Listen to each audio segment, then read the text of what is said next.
Everyone, welcome to The Roadmap, Benzinga's NFT show. We're airing live right now after that exclusive premiere of Benzinga at Veecon Part 1. So thank you to everyone who tuned in to that. It's time. This is The Roadmap.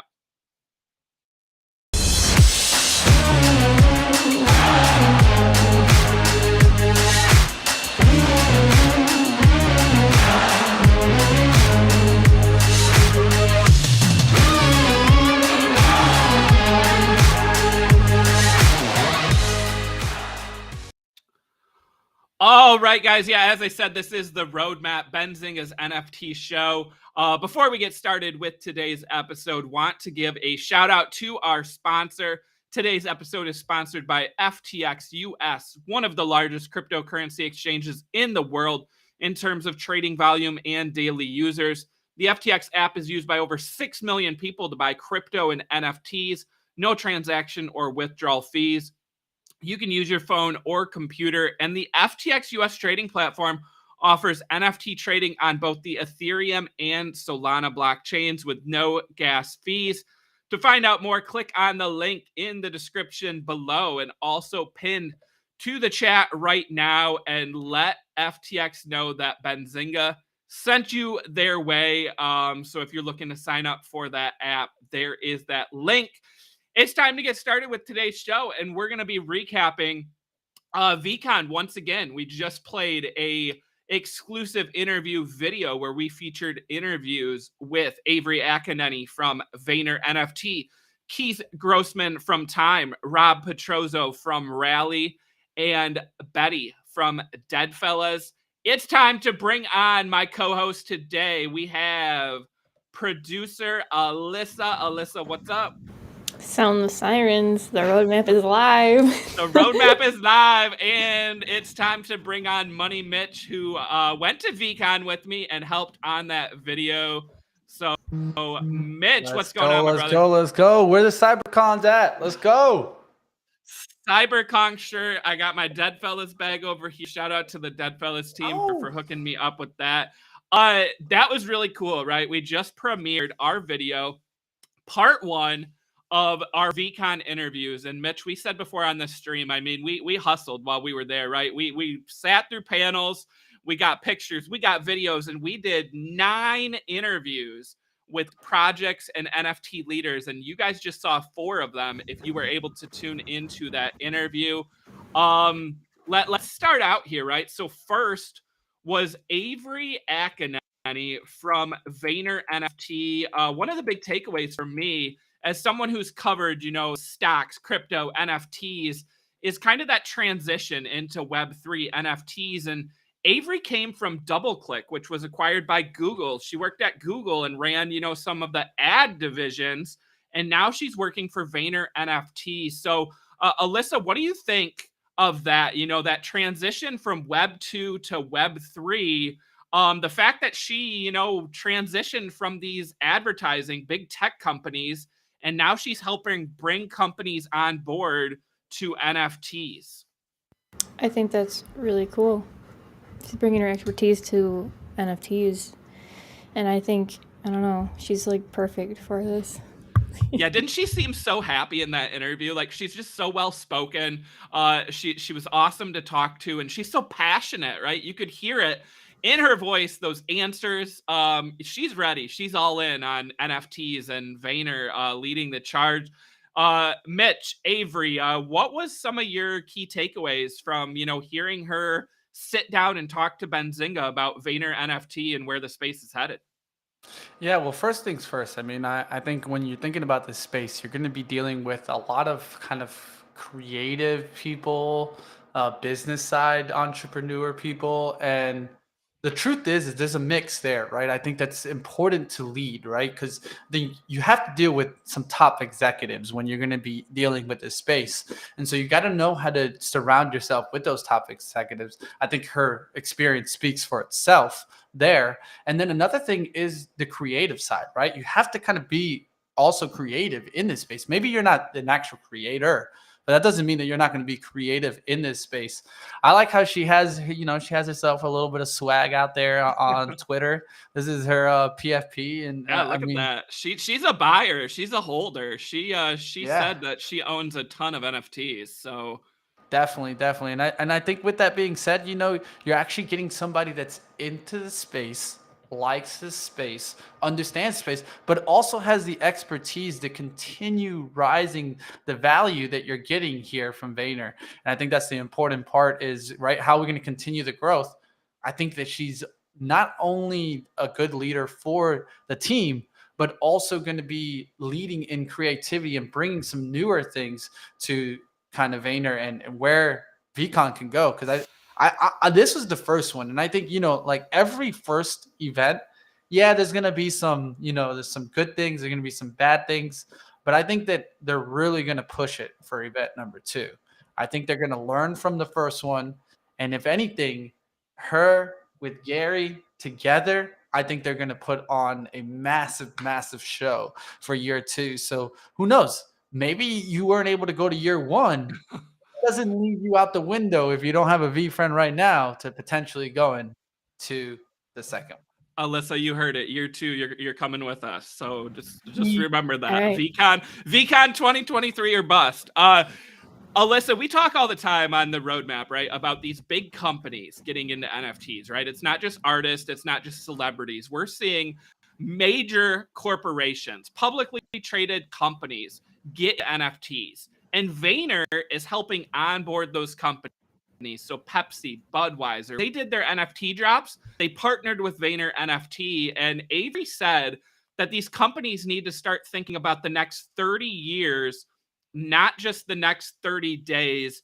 Do you think it's important for these companies to partner with an established brand like Vayner instead of trying to, just drop NFTs on their own that maybe, hit or don't? Yes, I agree with that. I'm thinking for the next 30 years because things are changing. It's not like things are changing, and we're going to be more online in the next 30 years for sure. So I think partnering with someone like Gary Vee is definitely a smart thing to do. Definitely. Mitch, you cover stocks all the time, right? And we talk stocks all the time at Benzinga. A lot of public companies, right, have heard the calling, right? Because Mm-hmm. NFTs, Web3, metaverse, it's these growing sectors. And these Yeah. companies can either choose a wait and see approach, they can choose to ignore it, or they can go in, and by going in, again, they want to partner with someone with experience. What do you Exactly. think about that? Is that smart for like a Pepsi, a Budweiser, to, instead of launching a whole division, hiring a bunch of people, they kind of let Vayner do it on their behalf? I think it's the only way, right? I mean, when we talk about brand recognition and going through the winters, right? There's going to be eventually a time here. And it doesn't mean that, it needs to happen today. It could happen weeks from now. It could happen years from now. But there will always be kind of a rough moment, right? And we need to get able to get through those rough moments. Of course, the projects themselves have some cash to rely on, but that cash is very limited, right? And so with that being said, for a project to really develop some growth, and let's say long-term growth, especially if they're trying to develop, like, let's say games, that's going to take some time, right? And so with that, there's going to be some cash spent. You want to have a brand that's there supportive to your community, but also not intrusive to your community, right? You don't want to be kind of teaming up. Let's say you're a women's rights leader, and then you're joining kind of a group that has nothing to do with women, right? Yeah. I mean, so you want to also match the branding with who you're going with, right?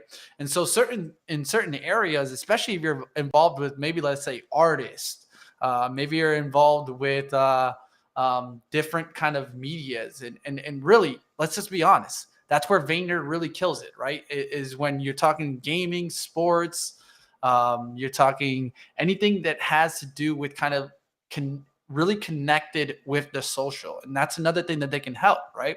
There's a lot of projects I'm sure have great art, but don't know how to get out there. Yep. there's some hidden secrets out there. The best way that I think that you're going to be able to take your project from, okay, we have really good art, we have some utility, but we need to get out to the masses.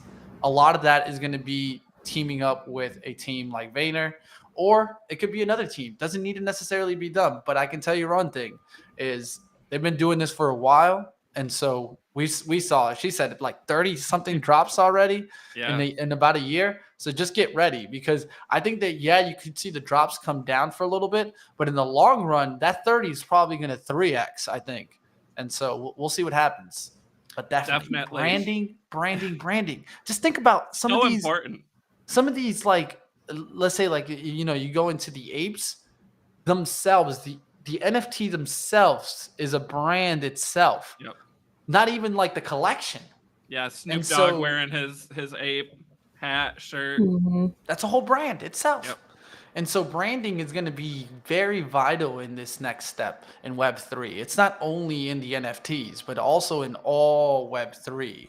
And so if you thought branding was important before, just get ready, because we're moving into the community-based kind of approach. And the community base, if you don't got some like branding, if you don't have that community built, if you don't have that true vision to bring everybody together, then you're very limited on Yeah. your tail end. Definitely. And then after Avery, in our video featuring those 4 interviews, we had Keith Grossman, the president of Time. And this one was really fun for me because I've actually messaged Keith before. We've chatted over DMs. And one of the reasons why is because I've interviewed a couple projects that he's partnered with now with Time Studios to bring these NFTs to life, right? Via animated, series, animated films. So Alyssa, we've had Robotos on before.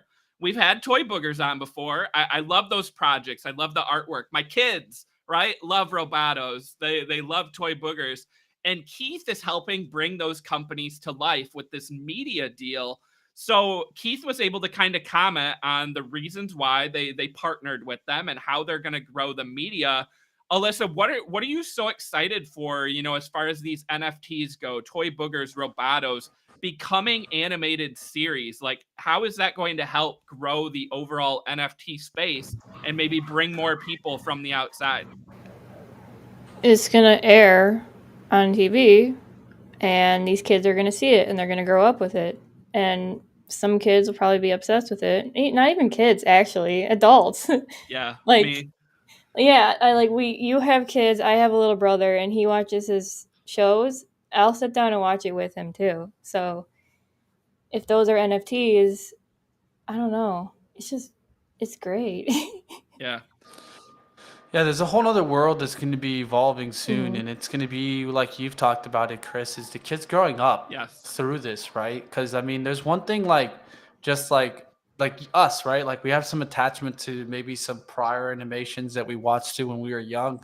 I mean, I'm not the biggest SpongeBob fan, but I mean, at the end of the day, the brand and the branding was there, right? I mean, imagine if SpongeBob was an NFT back in the day. I mean, there would have been some cool looking SpongeBobs. Let me just tell you that one. Yeah, like So remember, like, so on SpongeBob, right? Then you've got, cereal where you get a SpongeBob toy in it. You've got Happy Meal toys. You've got all these things. And like, imagine if, as this Roboto show airs, Pokemon in the chat, right? Pokemon's still the ultimate for me, right? If we get Pokemon still has NFTs, window, still has window. get me Pokemon Mhm. NFTs. So Mhm. my kids will love them. I will love them. And you can grow a whole brand once again, right? And like Robotos does this TV show, and let's say then they do, another mint, or they do, if you watch the episode, there's what was that thing we talked about yesterday? A QR code on screen, right? Where if you Hey, watch the episode, you scan it, you get something in your wallet, right? or There's maybe it's all just kinds of points. ways to connect points, loyalty. Yeah. Oh, Like why not, there, right? there's so many opportunities in the media space. And I love what Keith said, right? Is like, he recognized that, right? Time was a magazine years ago. Then they became digital, right? Like, people aren't buying magazine subscriptions at home as much, right? They're reading articles online. And Time was like, all right, let's transition to Web 2. And now we're going to Web3, and he's doing that. Yeah. Yeah, I would throw Me so too. much money at Pokemon, and yeah, give me the OG first, the 150 or 151. Those are my favorites. Snorlax, one of my all-time favorites. I'm a big Eevee fan, and Charizard and Charmander. But yeah, I mean, just think about it. The evolution, right? Pets went through the Ah. Pokemon kind of game. Like all this is going to tie into itself, right? I mean, Digimons, like there's so many things that could come back too. Like, I mean, it's not only like prior brands can come back because of NFTs. Let's just be honest. Because that's a great point, and I just thought of one when you said that, Mitch.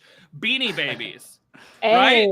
Make Beanie Babies so many, NFTs, dude. And maybe they could make a comeback. So Ty, what about Ty, if you're out there listening, boom. Yeah, I just you take the Beanie Babies, you take the old ones, especially the popular ones, and you give them an NFT. Anybody that has it can come and claim those NFTs, and then you make some separate from that, and then boom, Street Sharks in the chat. Street Sharks, yes. See, like this is almost too easy at this point. Like, and make it. That's what was that? Part. One of those first like Club Penguin, right? Was like one of the first like games in Metaverse. I remember my cousins loving that, and like, didn't you have to like buy a stuffed animal, and it came with then like the code in order to go do the game? Webkins, that's what I'm thinking of. Webkins. I bought so many Webkins. Well, I had my parents buy me. So do that with, right? Make Beanie Babies, where if you buy a Beanie Baby, you get then an NFT that unlocks a metaverse, right? Like this. All right. Enough with it's these just ideas. Getting started, and so one of the things that we can transition from that is you brought up Keith's digital identity, which I think is important there. And I think it's really important to go back and start realizing that you yourself has been going digital, whether we want to or not. I could just think about like, even like, let's say payment now is done a lot of times through their phone, right? You just put your phone on the payment thing and you're done, right? Just imagine to the next stage. It's just going to continue that moving forward. Eventually, you'll be able to do that with crypto, where you can just be like, boom, and you keep going. So I think we're all moving into a digital age, whether we want to admit it or not. Just look around, and what you do, it involves more and more digitally. And I think Keith was really on it. And I think that's important when you see those guys that just seem to like get it. And I would say, Chris, you were one of those early on for me. You got to pay attention and try to find the knowledge there, because everyone's going to be able to give you hints, and you're going to be able to build off of that. So you guys that are watching this now, and I'll say it again, and I think I'll comment with Pharrell. You said on his speech with Gary Vee, is that you guys have the power to create now. You listening out there right now, you have the power to create.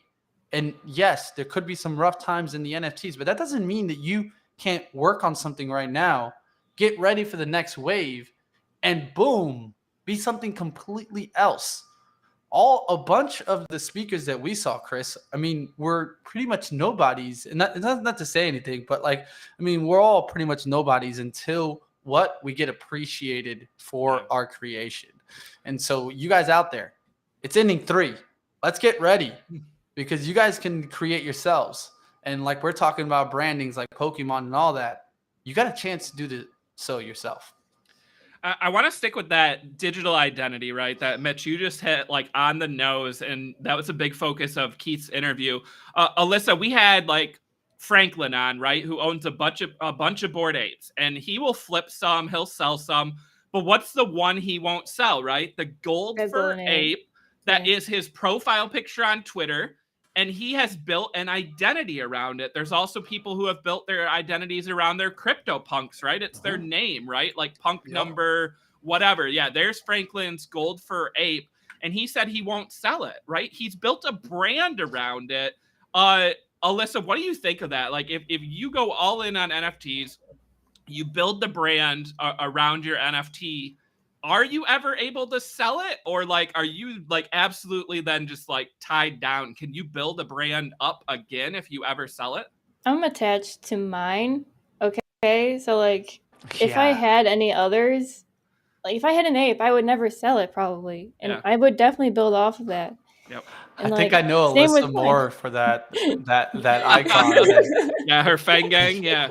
in her own face. Like if I you showed love me it. that, I would know that's Alyssa. Like even elsewhere in the world, like if they showed me that, it'd be like, oh, you got Alyssa? Right. So what happens if Alyssa sells it, Mitch, and then someone else starts using it? Don't you just picture the original person? Talk about identity theft in the future, bro. Exactly. Yeah.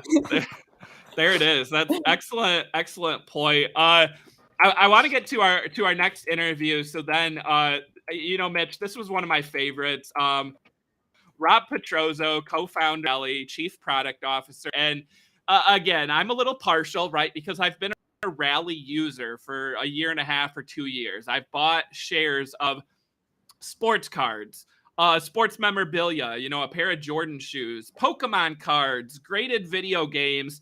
And then they got into the NFT space, right? And now you can buy shares of a Bored Ape Yacht Club. So instead of paying $100,000 to buy one Bored Ape, you can spend, $5, $100, $200, and get a partial stake in a Bored Ape. Alyssa, we talk about this, right? The cost involved in getting into NFTs. Sometimes they can be quite high. What do you think of this fractionalization and being able to kind of trade NFT shares like stocks? Is that another good way to onboard people to this growing space? Yes. Because if you own shares in it, I don't know. I feel like it's just a doorway, Yeah. and it'll snowball into them maybe looking for new mints, like these free mints that are happening recently. So I don't know. It can get them more into the community and do more research, and maybe eventually they work themselves up to buying an actual ape instead of Yeah. shares. Yeah. Mitch, I definitely yeah, do go think ahead. so. I mean, at the end of the day, fractionals, when that first started, it was really all about, right? It was about the change in kind of investing. A lot of people wanted access to things that were higher priced, and they couldn't get access to, let's say, a share of Berkshire because it was $2,000 or something like that, or $20,000 for the first share. I mean, let's just be honest. Not that many people are going to be able to buy 100 shares of something that's $20,000, let alone an ape now that are valued, hundreds and hundreds of thousands. So what this does is gives the opportunity for someone that is interested in the space to take part in the collection without taking part. Like, you don't have a part of the collection, but you are a kind of a community member behind these NFTs if you go and you invest on Rally into these, because essentially now you're part of the apes and you can consider yourself it. Keep this in mind too, Chris. They had like a questionnaire thing where you chose when the apes were releasing their land, and they let you take part in that. Like it was a community effort to figure out what was it like. Yeah, so every Bored Ape or mutant ape, you were able to claim the other deed for other side land. So because Rally owned these apes, they minted the land, and then they sent emails with a picture of what the land looked like, right? One of them has a coda. And the people who own shares were able to vote. And the vote was either sell the land and take the money as dividends now, or keep the land and tie it to the Bored Ape. So like now, instead of me owning like shares of 5 different apes, I own shares of 5 different apes plus other side land. They each have a land attached to them. And when the ape coin claim happened, right? They claimed the ape coin, sold it, and I got dividends, right? I got paid out for owning these shares of Bored Apes, just like Bored Ape holders like Franklin did, right? Where you got this claimable event. So to me, like, it's really cool to participate along. And as you said, Alyssa, to have my voice and vote be heard, on this platform. I mean, they could have made those decisions themselves, but instead they let shareholders, vote and the voice of the people. Mm-hmm. Yeah, I'm watching some of the kind of the real estate sales here, and there was this the one, Sandbox land. Sandbox Estate, and it's right next to Snoop, and so I don't know about you guys, but I was even looking at land myself to Yeah. buy, looking at the prices, and I was like, oh man, Yeah, they're expensive. Yeah.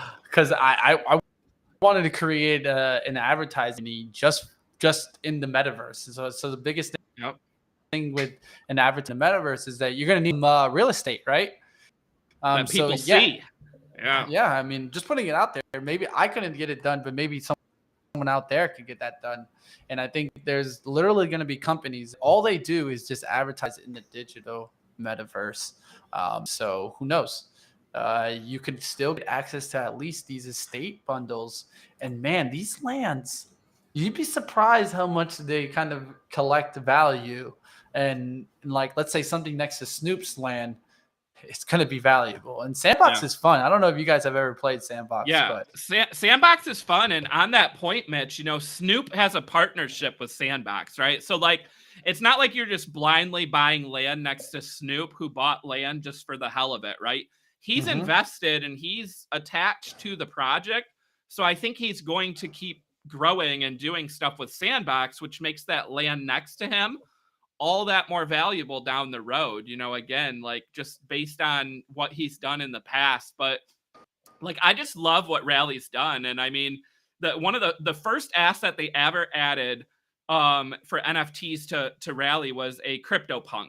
And I remember this happening because I interviewed Rob over the phone at the time, and CryptoPunk prices started skyrocketing, right? Because we were right in that run, and they had an estimated value for the punk that they were going to sell shares at, and they could have raised it, right? Because the punk was double what they originally listed it for. But instead, they said, no, we're going to stick with the price that we listed it. And I was able to buy shares, and my punk value went up like 3x right away, just based on that. And like, again, a good way to onboard people. That top punk right there. I mean, just a good way to onboard people to the NFT space. And like, again, I don't have enough to buy a full crypto punk, but if I believe, in the future of these assets, like it's something I want to have a piece of, right? I just told Spencer on Benzinga Live, right? He's a fan of ETFs, right? Because ETFs are diversified. They have a basket of stocks, right? Well, if you want diversification and you want to have a basket of NFTs, here's your approach, right? Buy some shares in NFTs. What do you think of that, Mitch, from like the stock and the ETF analogy? 100% diversification, right? It's a lovely thing, right? Some of these CryptoPunks, some of these apes are going to be used in animations, and maybe you want to be looking for that, right? And so, like, if we go to the apes, I was taking a look at them, and there were some of them that look really interesting to really kind of keep an eye out. I was taking a look here at the NFTs, and I mean, if you look here, I mean, some of these I feel like are going to be easily used. You could take a look at like this one right here. I really like this one right here. This is one that I would think that hell yeah, I want a piece. It has that swag, it has that cool ability. I feel like these particular Bored Apes, these features are really good for it. The leather jacket, it could be really just a nice character. And so what you want is to get maybe a couple of these that you think are going to get into these animations and cartoons and stuff.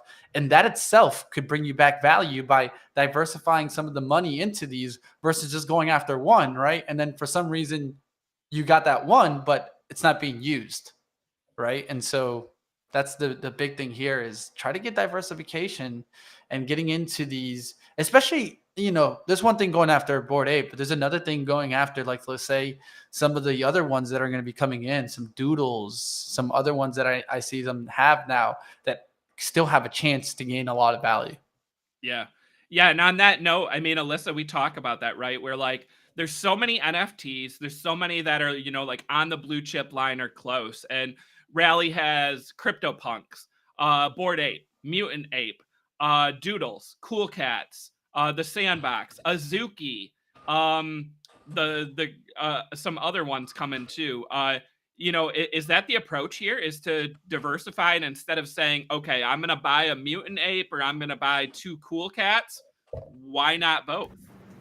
Yes. Actually, I didn't even think about it. Like, some of these that Rally owns might be a part of like a series, which would increase their value. Yeah, like you just saw that biker jacket ape, like Mitch Yeah. said. Like to me, that Win TV show, right? Like that Mhm. jumps off and says, "Hey, I'm gonna be in a TV show." And I asked Rob about that a while back, right? So assuming what he said is still true, is if these assets get used, it goes back to the holders, right? Just like Yeah. I got paid for my ape coin and the land, I got those dividends or the future asset. Same thing. If these apes get monetized, the shareholders win. They get paid, like just for holding on and voting, right? Like that's a Yeah. huge win down the road, and a great point. Like I see the same thing. I mean, I see them being used in TV shows or in licensing or whatever. Yeah, like look at the Suzuki. That's a rare one because of the eye trait. Like, yeah, Like I could see these taking off. Like I was always mad that they sold out in 3 minutes. So it wasn't like I'm sure a lot of people were on top of it, but definitely yeah, one of the projects that I think has still some room to grow. Right? I mean, we haven't seen too much utility actually been used from these, but I do think that you're going to see massive amounts. I mean, these to me go hand in hand with animations. And with that being said, who knows? Maybe this one right here, the glowing eyes, can be one of those. Initial offering share price was $4, and the initial market cap was 32,000. And who knows? Maybe these can get into the hundreds. We'll see what happens. But it's not just NFTs, right? That you can get on Rally, right? I mean, we could do a lot of things. Chris mentioned the sports, but even one of a kinds, right? Maybe you want to Gary V drawing, right? Maybe you want one of these exclusive ones. I remember when he put out this one. I would think that the Veecon Viper is going to be one of those that might keep working it. definitely. I won't be mad at it, at least. Like we talked about this, concert tickets, stuff like this. Like Yeah. these should definitely be a part of it. And then you'll get like the sports stuff, you'll get the card stuff, the comics. Like this is all going to be part. Like, I mean, there's some rookie cards that I would love to be a part of, right? I mean, even nowadays, like like maybe you start seeing stuff like this, like a 2000 playoff contender Tom Brady autograph rookie card, right? So this is valued right now at a certain amount, but we're like, let's say old. Yeah, I really mean, old. what happens when Tom Brady retires for the 5th time and it's for real? Then that price goes up, right? And what happens when he gets his Hall of Fame In jacket? the Hall of Fame? Yeah, exactly. This will probably go up in value. There, yeah, and so there's definitely strategies you could do here. Look at collectors and what they to do, and maybe you're going after it in a partial form. Yeah. This is a whole nother ball game, guys. A whole nother marketplace. This is a market itself, and so look into it, guys. There's some opportunities here, and I definitely think that what you got to do is you got to learn about these assets and how they work and what could potentially happen, like we just mentioned with the Tom Brady one. Definitely. So yeah, if you guys have not checked out Rally before, make sure to check them out. And again, we had that interview with Rob in our Veecon interviews part 1.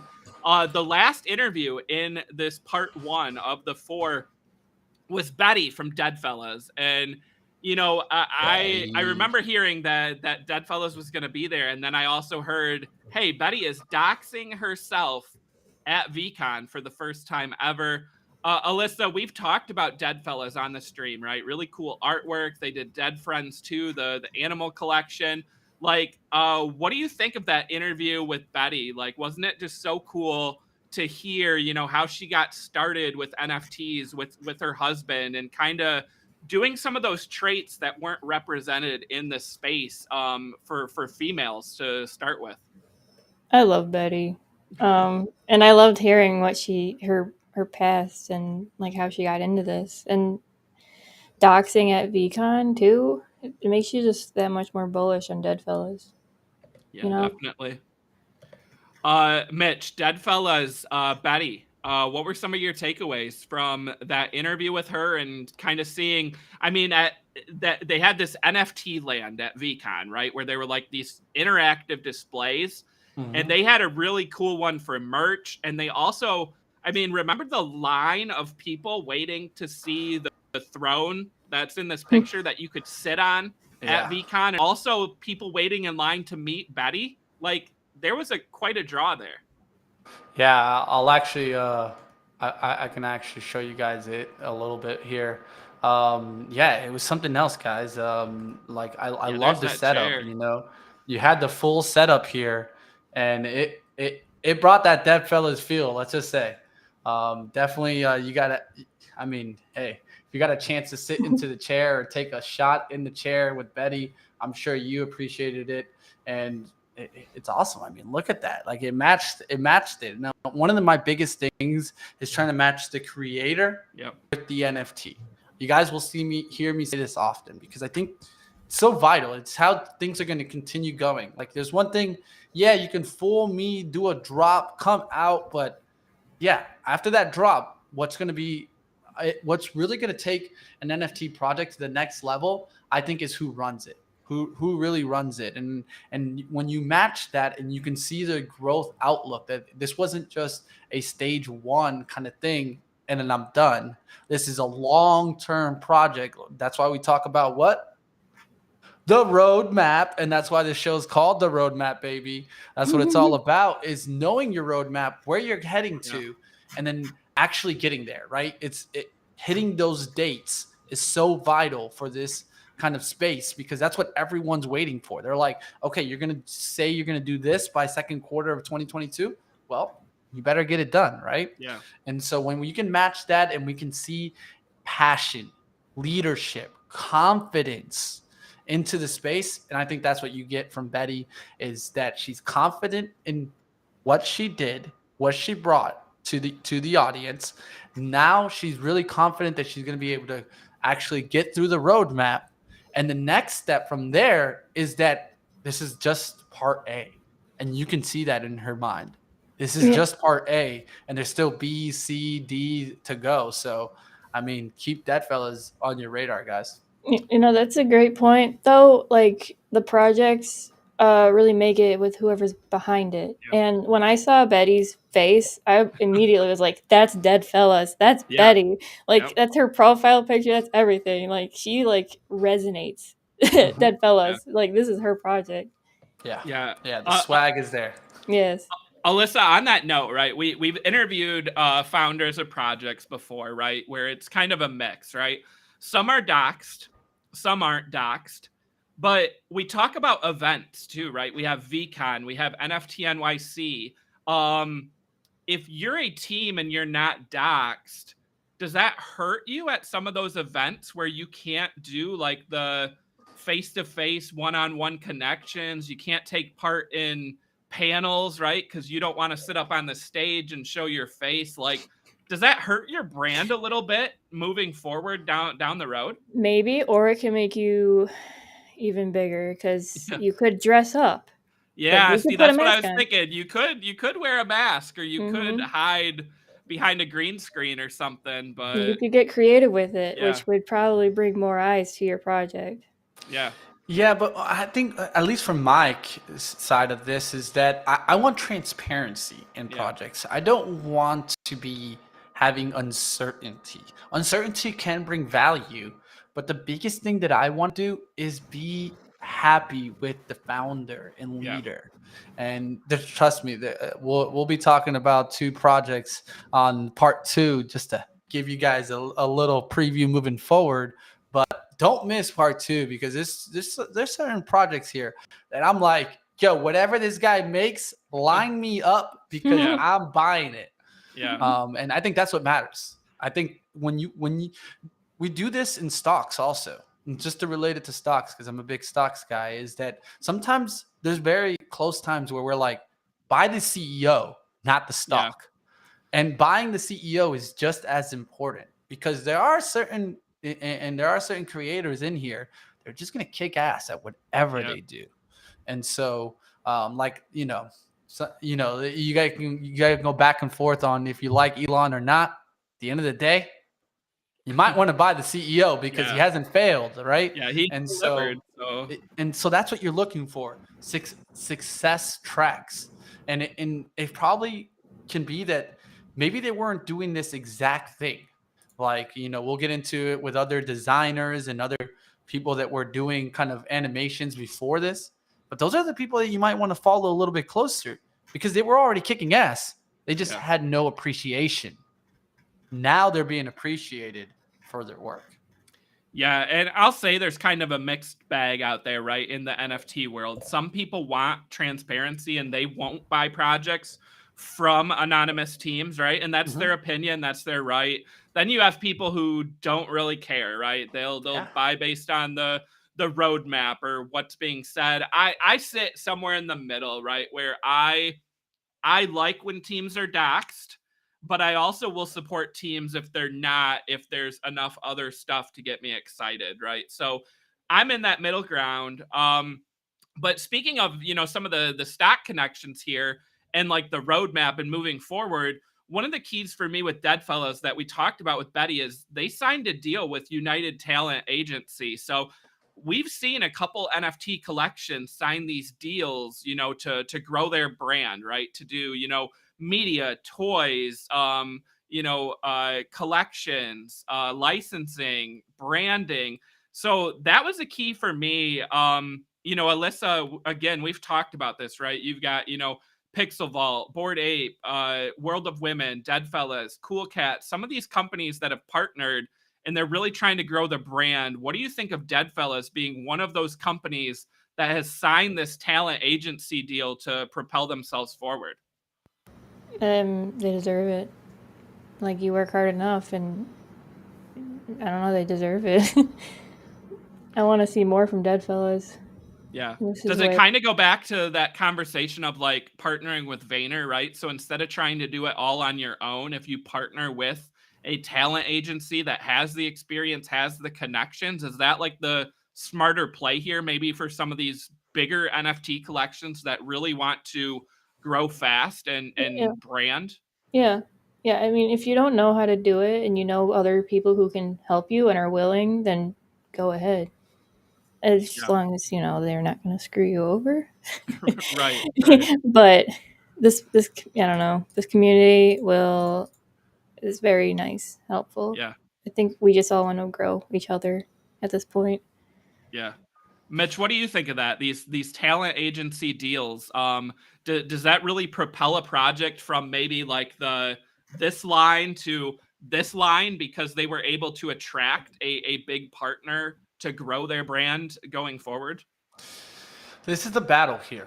I think this is a battle here because you're running into what I would call mainstream, and kind of like we could call it Wall Street and then real street, right? Like, what is the difference here is that there's ways to get big without bringing in like big names, right? And that can happen. Let's say if you're really good at social media and you're able to really grow the community. Let's say you have a really great Discord and it just is engaging and your audience kind of leads the way too, because that's what you need also. Then you can get big. Like I would say like the apes have gotten to a level. Yeah, they have a lot of kind of celebrities now part of it, but it got to that level before kind of all this kind of celebrities jumping on in. And I think that that's one thing that you need to kind of pay attention to.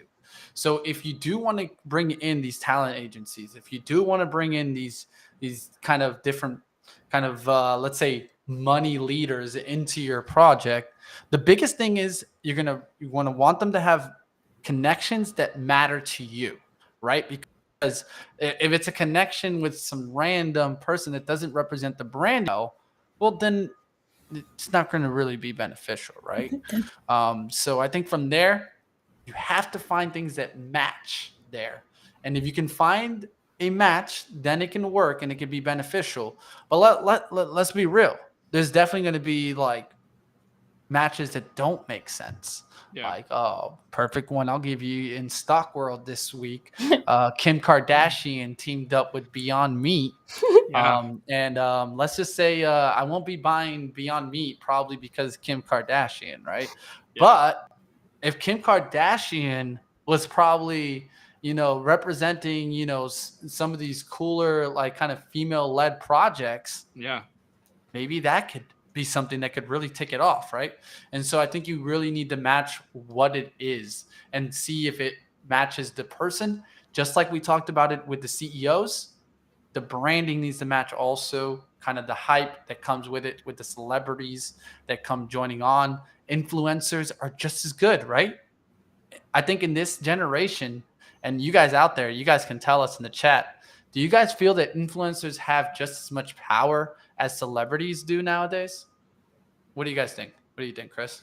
Yeah, let's see what the chat says. I would say absolutely, because the influence of social media, the ability to post, the ability to do Twitter Spaces and get this wide following, this wide listening audience.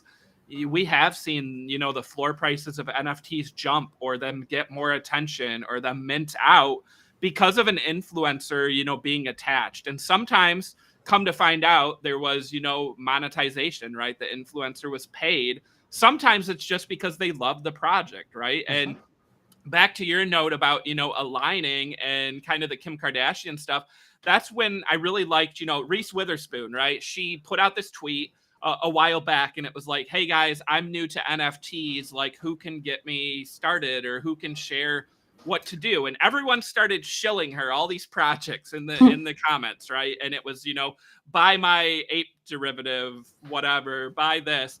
And then a couple days later, she has a World of Women profile picture and says, hey, I found World of Women. Here's why I support it. And it was, like you said, Mitch, aligning with your own personal ideals, right? She wants to support women-led projects that will power, women going forward. And that's why, like, for me, I like finding projects that I attach to, or I like the artwork because I think it'll make a good, show someday, right? I own a crypto dad. I'm a dad. I, love. What? You're a dad, Chris? Yeah. This just in. I love Cool Cats and Robotos, and one of the reasons I love them, my kids love them. So I'm able to connect with my kids and say, hey, look at these Cool Cats, look at these Robotos. They're gonna be a show someday, and like, that's cool, rather than just buying, some random NFT that I don't have a connection to or a feel for. So, I really like that. Before we wrap up here, I want to talk a little bit about part 2, right? So that was part 1, guys, 4 interviews, and those were 4 great interviews. Part 2, we've got 4 more interviews coming, and we have Supducks, Art Block, Sup. Pixel Vault, and Cool Cats. Alyssa, you know what's really exciting about those 4 interviews? We've already had all 4 of them on the roadmap before, but this time I got to interview them live. So all about these projects, or at least a little bit, Alyssa. I don't know if you want to pick out a favorite, but maybe, like, of those 4, what are you excited to hear from, or what are you excited to hear about those 4 projects that we've talked to before? Franklin Supducks. I want to hear from him again. He was so much fun. And so much fun. I don't know, Cool Cats. Like, they're just vibes, both of them. Yeah, look at that duck. Look at that. Oh, I'm so excited. Mitch, over to you. 4 great interviews in part 2, and again, you came from the outside. You had heard of some of these projects, but you haven't interviewed them before. You know a little bit.